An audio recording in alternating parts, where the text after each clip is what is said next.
They taught you that love had to be earned. So you performed. You showed up first, texted first, planned the night, carried the conversation, kept your edge soft so no one would feel threatened. And what did it buy you? Distance. The harder you tried, the faster she slipped away, like water through open hands. It's confusing until you recognize what your effort actually communicated. Not depth, not strength hunger. And hunger, especially at the start, rarely reads as value. It reads as lack. Here's the shift that rewires everything. What's easily gained is rarely treasured. You already know this in every other area of life. Scarce things get protected. Rare things get pursued. Yet somehow, when it comes to dating, you were told to make yourself constantly available, and then wondered why your presence felt light. The truth is simple and uncomfortable. Constant exposure dulls attraction. Presence without price tags turns into background noise. This isn't about games. It's about gravity. Fear, in classic power language, isn't aggression, it's presence. Presence is that quiet pull you can't justify but can't ignore. It's the man who doesn't rush to convince, who doesn't orbit another person's mood, who can sit in silence without trying to fill it with explanations. It's the man whose life already has momentum, so when he looks someone in the eyes and says, "I want you here," it lands, not because he's needy, but because he doesn't need anyone to complete him. Think of two versions of you. Version 1 is always reachable. Phone lights up, you're there. Plans shift, you bend. She cancels, you smooth it over before she even asks. You're generous, earnest, and, without meaning to, predictable. Version 2 lives inside a rhythm that existed long before she arrived. He trains. He builds. He's invested in his craft, his friendships, his mission. He replies with clarity, not urgency. He can give time, but he will not chase it. Which version creates curiosity? Which one inspires someone to step toward you rather than step back? Attraction isn't a reward for performing. It's a response to posture. People lean toward signals of sovereignty, boundaries, focus, and a calm refusal to audition. The man who over-delivers before there's a foundation doesn't prove he's secure. He proves he's auditioning. And when you audition, you place the other person behind a judge's table. You make them the evaluator and turn yourself into a contestant. That dynamic is thrilling to exactly one side, and it isn't yours. Let's get practical. The first shift is availability management. Not coldness, not stonewalling pricing. Price your time against your own standards. Stop replying at the speed of anxiety. Stop over-explaining simple decisions. Stop rearranging your schedule to chase microbursts of attention. If your calendar never reflects your priorities, you don't have priorities, you have wishes. Presence is earned by you before it's ever felt by anyone else. The second shift is revelation pacing. Most men overshare early because they mistake transparency for intimacy. Intimacy isn't everything at once. It's the right thing at the right time. You are a vault, not a vending machine. Share with warmth, but release your story in chapters, not a data dump. Why? Because discovery builds desire. What unfolds slowly gets studied deeply. When every thought and scar is placed on the table in week 1, there's nothing left to turn over. Curiosity dies, and with it, momentum. The third shift is emotional governance. You don't control attraction by forcing outcomes. You influence it by controlling your inputs, your breath, your pace, your word count, your response time. The moment you sprint after certainty, 5 texts to fix a 1-sentence wobble, you broadcast dependence. Dependence crushes polarity. Stillness, on the other hand, becomes gravity. You can feel it in a man who hears something he doesn't like and doesn't flinch. He pauses. He chooses when and how to respond, or not at all. That's not aloofness, that's sovereignty. You might be thinking, if I pull back, won't I lose her? Read that again and ask who's running your frame, your mission, or your fear. The paradox is brutal and liberating. When you stop trying to win someone over, they finally get a chance to notice whether you're actually hard to lose. When your life is rich on its own terms, your yes has weight. And when your yes has weight, your presence has weight. That weight is what people chase. Here's where we're going next. This series distills 5 timeless shifts that put you back in your own orbit. 1. Build value that doesn't beg presence over availability. 2. Guard mystery without playing games reveal. Don't unload. 3. Master your state emotions as signals, not steering wheels. Enforce respect quietly, boundaries that teach instead of tantrums that plead. 5. Protect sovereignty. Keep your mission the headline, not a footnote. You don't have to become colder. You have to become clearer. You don't have to become manipulative. You have to become unmovable. From this moment on, measure every move by a single question. Does this reinforce my gravity or bleed it? If it bleeds it, cut it. If it reinforces it, double down. That's the shift from chasing to attracting, from performing to embodying, from being liked for a moment to being respected for the long run. Every man has lived that quiet humiliation, the one where you think effort equals value. You text first, plan the night, make yourself available, and think consistency will buy affection. But instead of pulling her closer, it pushes her away. You start analyzing yourself into exhaustion, replaying every word, wondering what you did wrong. The truth? You didn't do something wrong. You did something revealing. Niccolo Machiavelli once wrote, "Men judge more by the eye than by the touch. They see what you seem to be, not what you are." You seemed easy, accessible, predictable. And in a world where attention is abundant, the easiest thing to get is the easiest thing to ignore. You don't stand out by being more available. You stand out by being more anchored. To a woman who's constantly chased, availability doesn't look like strength. It looks like surrender.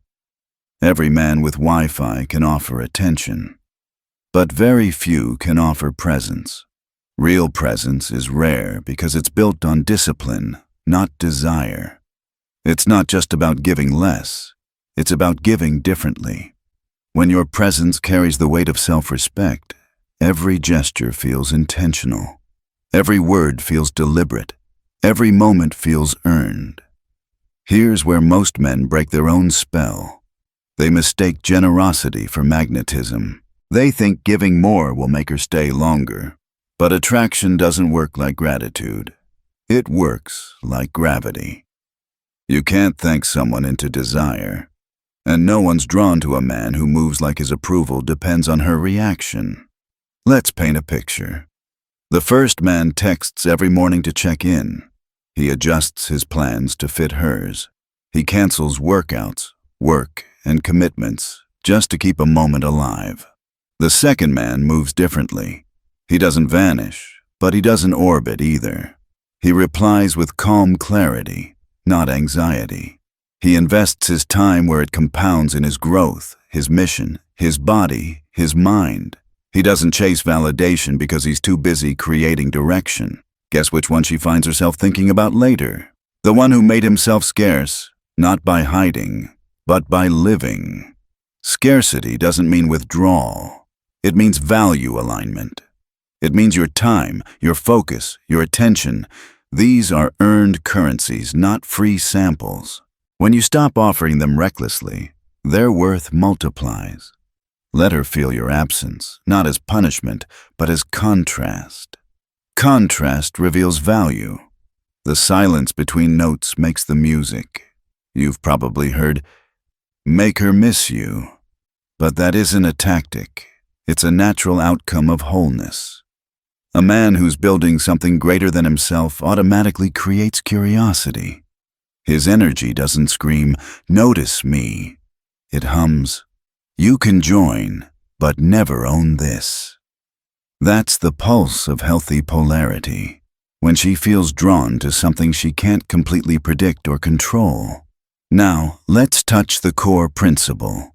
Discipline breeds desire. A man without boundaries might think he's being kind, but he's really being consumed. He gives all his time away, leaves no edge, no mystery, no weight. And the moment a woman realizes she can predict every move, attraction evaporates. It's not cruelty, it's biology. Desire feeds on tension, not security. On curiosity, not comfort. Machiavelli warned rulers that constant exposure breeds contempt. The same law applies to relationships.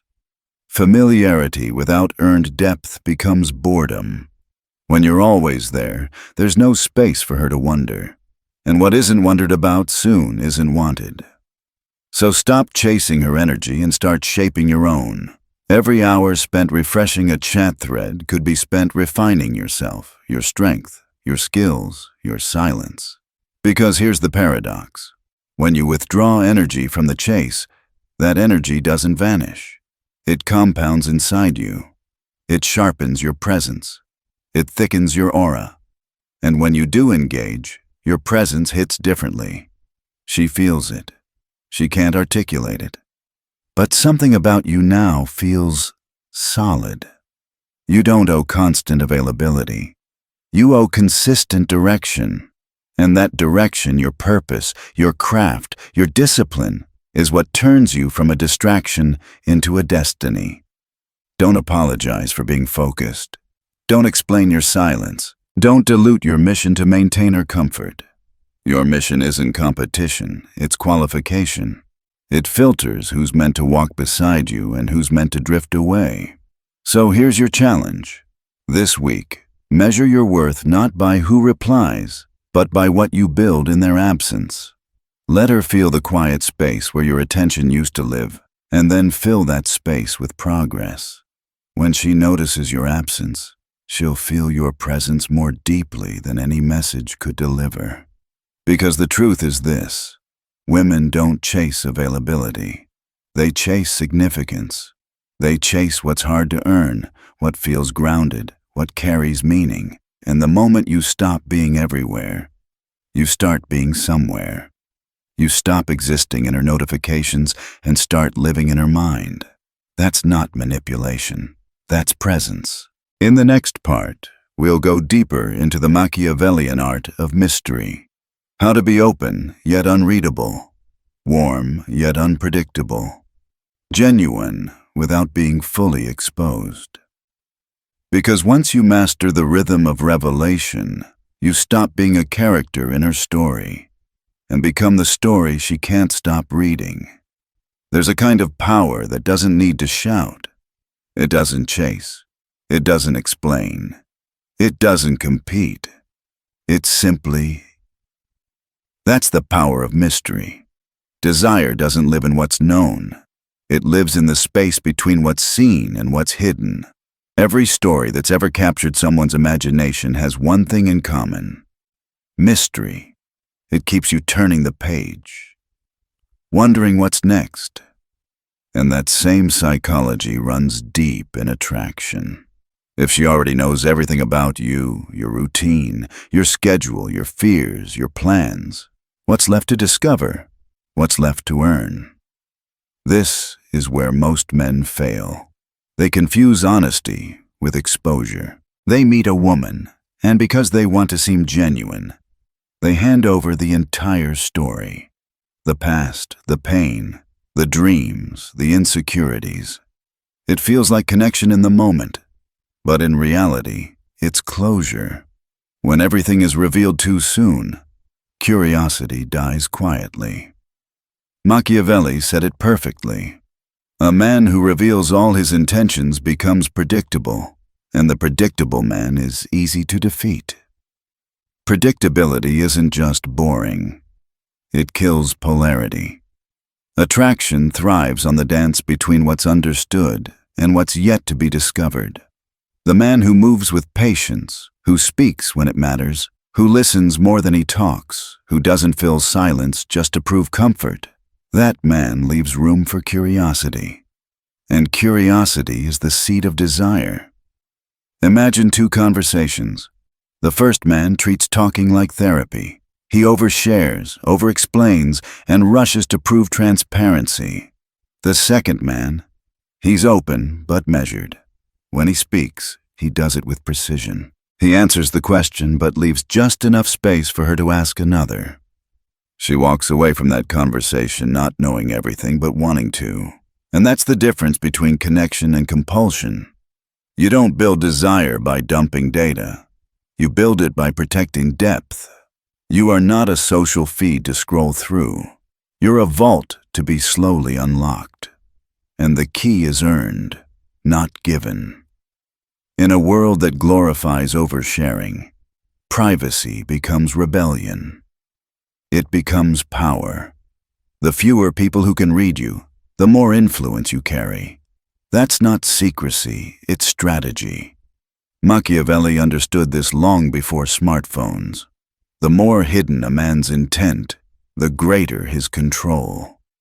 Not because deception is power, but because unpredictability creates leverage. Unreadable doesn't mean confusing. It means captivating. It means your silence has weight. Your pauses have purpose, and your energy says more than your words ever could. Ask yourself, why do you rush to reveal? Usually it's fear. Fear of being misunderstood. Fear of missing your chance. Fear that if you don't perform now, you'll lose her forever. But that fear is exactly what makes you ordinary. The man who can sit with uncertainty without trying to fill it becomes magnetic. His restraint feels like control. His silence feels like confidence. This is emotional judo. When you hold something back, not to manipulate, but because you know your worth doesn't need validation, you turn every interaction into tension. Not the anxious kind, the magnetic kind, the kind that draws her closer without a word. Here's the test. Next time you're on a date, or in a conversation that feels charged, don't rush to explain yourself. Don't overshare your pain to earn empathy. Don't try to impress her with vulnerability that hasn't been earned. Vulnerability is sacred. It's not a marketing tool. Let her discover you in layers. When she earns your trust, she earns the next layer.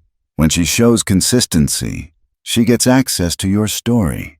That's what creates investment, earned revelation, not immediate access. Think of your life like a book with chapters. The first chapter should invite curiosity, not summarize the ending. Because when a reader already knows how the story ends, they stop reading. Attraction works the same way, so speak less, mean more, reveal slowly, observe deeply. Let silence be your co-author. In that quiet, she begins to feel something rare, a pull she can't name. Not because you're distant, but because you're complete. You're not waiting for her to fill gaps in your soul.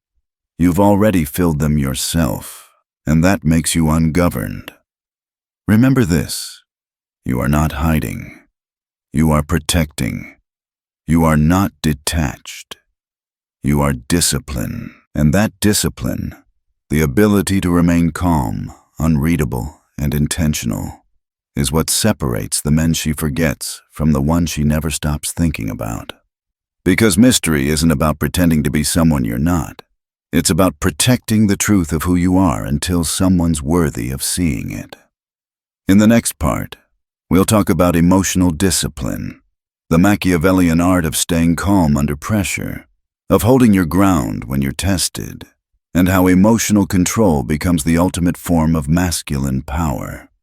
There's a reason the calm man always wins. Not because he's louder, not because he's smarter, but because he's still. In a chaotic world, stillness is the rarest signal of power. Most men fold the moment they're tested. One dry text, one cold silence, one small rejection, and suddenly, they spiral. Their self-worth evaporates. They chase clarity with 5 more messages. They try to fix what was never broken, but that reaction exposes the truth. They were never grounded. Their peace was borrowed from her approval, from her replies, from her attention. And when your peace depends on someone else, your power is already gone. Machiavelli said, "He who cannot govern his passions will soon be governed by others." That's not just about politics. It's about attraction. It's about control. When a woman tests you, and she will, it's not cruelty. It's instinct. She wants to feel what kind of man she's standing next to. Can he hold tension, or does he crumble under it? Can he stay calm when things get uncertain, or does he panic when comfort disappears? Because if you can't control your own center, you can't protect hers. Every time you react emotionally, you tell her, "You have my power." Every time you chase reassurance, you tell her, "You define my worth." Every time you over-explain, you tell her, "I fear losing you more than I value myself." And that's when attraction dies. Not from lack of effort, but from lack of sovereignty. Let's paint a simple picture. She pulls away. The weak man starts chasing shadows. He checks his phone, rereads texts, looks for hidden meanings. His mind becomes a storm. The grounded man feels the same sting, but he breathes through it. He returns to his mission. He keeps training. He builds. He doesn't suppress the emotion. He simply refuses to let it lead. His stillness sends a silent message. "You can't shake me." And that silence, steady, composed, unhurried, feels powerful. Because power doesn't yell. Power waits. Emotional discipline doesn't mean coldness, it means command. It's not about suppressing anger or sadness. It's about giving those emotions a place, but never a throne. You can feel everything and still move like nothing controls you. That balance, feeling deeply but acting deliberately, is what women respect most, even if they can't articulate it. Because she's not drawn to chaos, she's drawn to clarity. She doesn't want a man who never feels. She wants a man who never loses himself when he does. The truth is, composure is contagious. When you're calm, others settle around you. When you breathe, others match your rhythm. That's what leadership feels like, not authority, but influence. Machiavelli knew this. A leader who reacts emotionally becomes easy to manipulate. A man who pauses before responding becomes unpredictable, and unpredictability creates power. So here's the rule. Pause before every reaction. Before you text. Before you explain. Before you defend. That pause is where your control lives. It's where weak men lose themselves, and strong men separate from the crowd. Stillness doesn't mean apathy. It's precision. It's knowing that not every emotion deserves an audience. Some feelings are meant to be mastered privately, because the moment you act out of panic, you trade your crown for comfort, and you teach her that she can move your world with one look. Let her feel your calm. Let her see that when plans fall apart, you don't. That when she withdraws, you don't chase, you realign. That when she tests your patience, you don't explode, you smile. Because nothing is more magnetic than a man whose peace cannot be stolen. Every man wants to be respected. Few realize that respect doesn't come from dominance, it comes from discipline. You don't demand respect by raising your voice. You earn it by holding your frame. And the man who can remain calm when others panic, he doesn't just command women's attention, he commands everyone's. The next time your emotions flare, remember this. The fire isn't your enemy, it's your forge. The pressure isn't punishment, it's practice. Every moment that challenges your peace is giving you a chance to prove that it belongs to you. Start small. When you're angry, pause before replying. When you feel jealousy, breathe before speaking. When you're uncertain, stay silent before deciding. Every pause adds a layer of power. Every breath thickens your presence. Because a man who can't control his reactions becomes predictable, and predictable men are forgettable. But the one who moves with stillness, he becomes unforgettable. He doesn't chase to feel seen. He doesn't explain to be understood. He simply is. And in that rare stillness, women feel something ancient safety, not softness. Stability, not submission. The kind of energy that says, "You're safe beside me because I am safe within me." So the next time the world tests you, don't rush to fix it. Don't panic when silence stretches. Don't fight for control, be the control. Because once you master your emotions, no one else can. And when that happens, when your calm becomes unshakable, you stop being one of many. You become the standard. In the final part, we'll uncover the last Machiavellian rule, the art of commanding respect and protecting your sovereignty. Because love fades when self-respect dies, and power begins the moment you stop trading your mission for someone else's comfort. Respect is the currency of all power. Lose it and everything else, love, trust, attraction, disappears. Yet most men spend their lives trading it away, one quiet compromise at a time. They call it kindness, but it's really fear. Fear of conflict, fear of rejection, fear of being alone. So they smile through disrespect.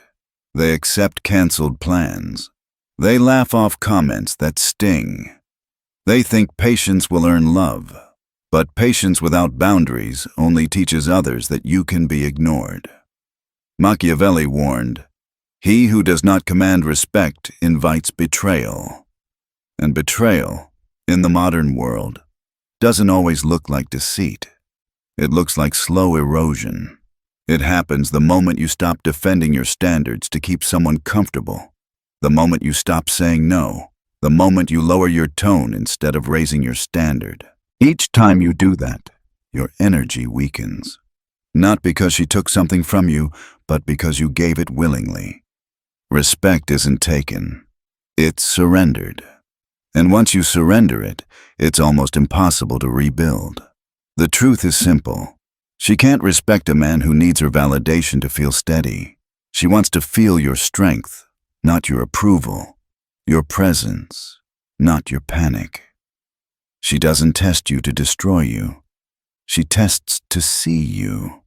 She wants to know if you can hold your ground when her emotions rise, if you can stay calm when things turn uncertain, if you can be the mountain while she's the storm. Every time you react emotionally, over-texting, over-apologizing, over-explaining, you tell her one thing: you move me too easily, and when you're too easy to move, you become easy to forget. So, when disrespect appears, respond with silence, not noise. Don't argue, don't beg, don't explain your boundaries. Live them, calmly, firmly, without anger. If she disrespects your time, stop offering it. If she mocks your vision, continue building in silence. If she repeats a boundary you've already addressed, don't fight, walk. Because the man who can walk away quietly is the man who holds all the power. Machiavelli said, "A ruler who fears upsetting others will soon lose his throne." Your throne isn't a metaphor.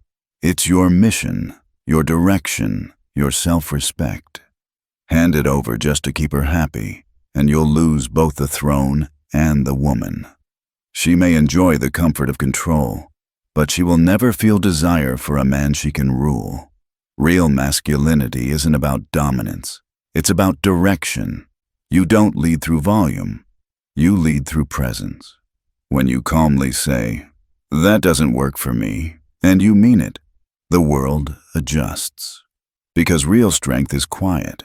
It doesn't announce itself. It simply doesn't move. She fell for your direction, not your compliance. She was drawn to the fire you had before her. The ambition, the clarity, the focus.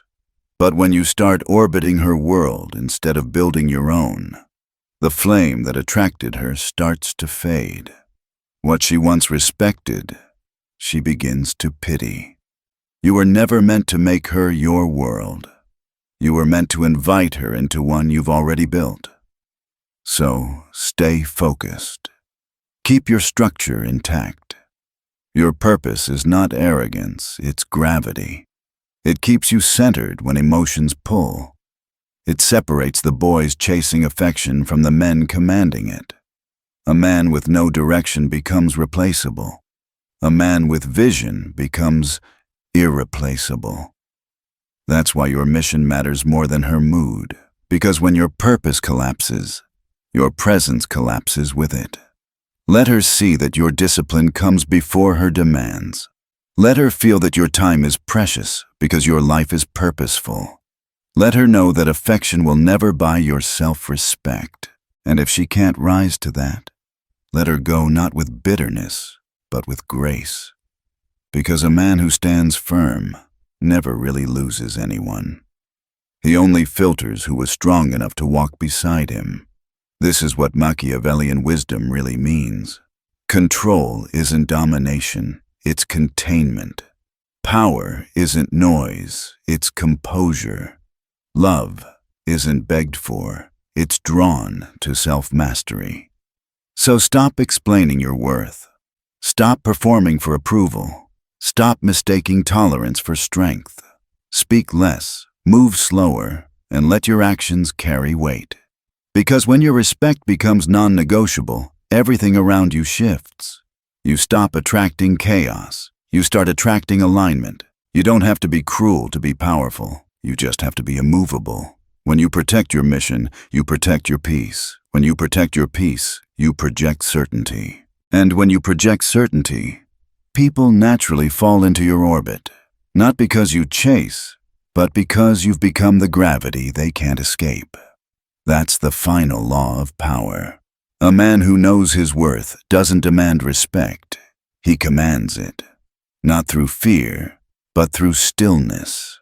Not by controlling others, but by mastering himself. And once you reach that point when your silence carries weight, your boundaries hold firm, and your life moves with purpose, you no longer chase love. You become what love can't afford to lose.